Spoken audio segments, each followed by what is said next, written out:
భీమవరంలో 6 దాటిందంటే ఆడపిల్లల్ని ఎవరు బయటకు పంపించాలంటే రిస్ట్రిక్ట్ చేస్తారనమాట. అంటే పేరెంట్స్ 6 దాటింది, చీకటి పడింది, బయటకు వెళ్ళొద్దు, అది చేయొద్దు, ఇది చేయొద్దు అలా.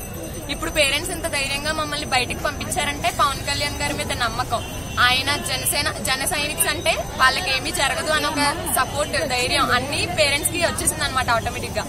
ఎవరో 2000 ఇచ్చారు కదా అని చెప్పి 2000తో 5 సంవత్సరాలు బతికేస్తావు, నువ్వు బతకలేవు కదా. 2000 కోసం కకృతి పడి ఎవడి చేతిలోనో మన 5 సంవత్సరాల లైఫ్ పెట్టలేము.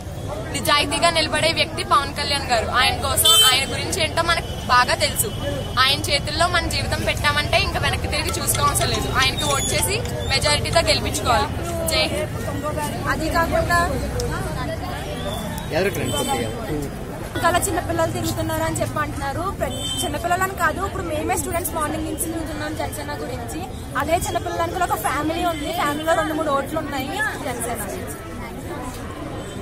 జై జనసేన. అందరూ చాలా ఎక్కువగానే మాట్లాడారు.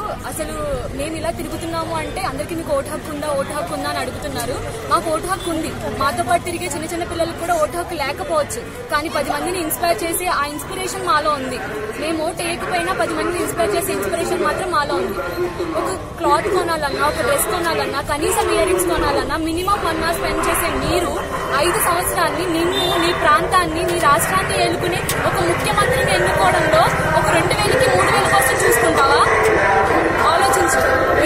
నీ ఓటు హక్కు నీ చేతిలో ఉంది. ఎవరిని ఎన్నుకుంటావో, ఎవరిని నీ రాష్ట్రాన్ని పాలిస్తావో అది నీ చేతిలో ఉంది. సో ఓటు హక్కుని గట్టిగా వినియోగించుకో. ఓటుగా ఎవరికి వేయాలి అనేది నీ చేతిలోనే ఉంది.